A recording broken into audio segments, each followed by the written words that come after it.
So Jesus had already been rejected and isolated from his own. But now the justice system has also abandoned him and rejected him.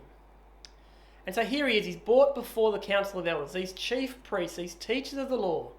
And these guys drag Jesus into their courtroom. They demand an answer to a question. Ultimately, it's a question that they already knew the answer to, though. That question of being, if you are the Messiah, tell us. I mean, really? After all Jesus has been saying and doing, even way back in Luke chapter 7, probably about 3 years earlier, when Jesus' public ministry was beginning, there was a guy who asked the same question. It was John the Baptist, as he was in jail. He said, "Are you the one who is to come? Or should we expect someone else?" And even at that time, Jesus' response to John's messengers that had come to him is very clear evidence that Jesus was the Messiah. You see, Jesus said to them at that time, in chapter 7, verses 22 and 23, he said, "Go back and report to John what you have seen and heard. The blind receive sight, the lame walk, those who have leprosy are cleansed, the deaf hear, the dead are raised, and the good news is proclaimed to the poor." You see, 3 years earlier, Jesus' resume was already very clear. This evidence was in, and it was as clear as day. He was the one sent by God. He was the Messiah. And now, 3 years on, even more evidence is accumulated. But the religious leaders still stumble over Jesus, and they still ask him this same question. And so how does Jesus answer them? Well, he says, "If I tell you, you won't believe. And if I ask you, you would not answer." Now we might ask, how could they possibly not believe in Jesus, the one sent by God, the Messiah, given all this evidence that is abounding? This courtroom scene, though, really points to the reason why. You see, they have dragged Jesus into their council, into their court, assuming that they are God's group. They have God's authority, and that Jesus must conform to their standards, to their expectations and their desires. You see, they wrongly assume in the end that knowing God is about belonging to their group and doing the things that their group demands. But they actually have it all wrong. Because belonging to God is about knowing, about acknowledging, and about obeying the one who was sent to them. They needed to recognize the time of God's coming to them. Yet they couldn't see it.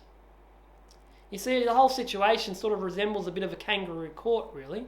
A kangaroo court, if you're not aware, is like this unofficial court held by a group of people in order to try and get someone quickly and find them guilty of a crime.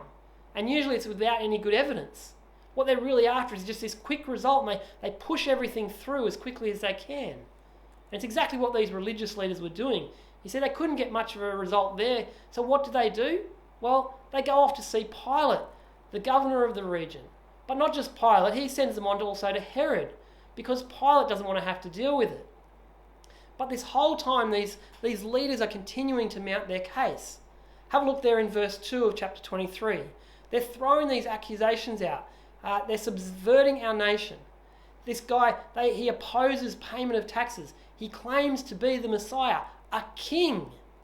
Again, in verse 5, he's been stirring up the people all over Judea. And then in front of Herod, they continue to do the same thing. They continue to accuse him. Herod himself even asks a whole heap of questions there in verse 9. And then you've even got Pilate as well asking the ultimate question. Are you the king of the Jews? You see, it's interesting. See, Pilate and Herod, neither of them even really treated Jesus seriously as a king.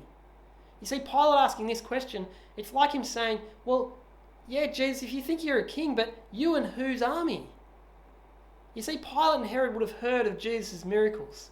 I mean, Luke even tells us that Herod was greatly pleased to be able to see Jesus, because he hoped to see Jesus perform some sort of miracle or act. But in the end, Herod just mocks Jesus' kingship. He and his soldiers just dress Jesus in an elegant purple robe, and they just send him back to Pilate, as if to say, there you go, your majesty, off you go. You see, the religious leaders had alleged that Jesus was a king in opposition to Caesar, the Roman emperor. But to Pilate and Herod, Jesus carries none of the signs of this worldly human power. No army, no territory, and no money. So what's the verdict? What's going to be the outcome? Well, it's pretty clear, and it comes out time and time again in this passage. You see, first of all, Pilate says there in verse 4, I find no basis for a charge. And again in verse 14, he says the same thing, I found no basis for your charges against him.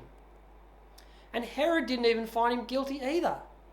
And Pilate says again, he's done nothing to deserve death. You might say that he's a king, but I don't see any evidence that points me towards that. There's no evidence that he's any sort of threat to Caesar. No evidence that he's a real king. But you see, all of this was just all part of the story. All part of God's plan. You see, right back at that Passover meal that had been celebrated since the Israelites had come out of Egypt, it had to be a lamb that was without blemish, that was killed to pay the price for sin. And you see, this was Jesus. He was found not guilty. He was found without blemish. Even though this whole justice system was letting Jesus down, was abandoning him, was rejecting him, even though he is found not guilty, they've still rejected him as king. But the thing is, the crowd would have absolutely none of it. And so we see the abandoned king even rejected by his own people. And so Joe's going to read this final section for us now.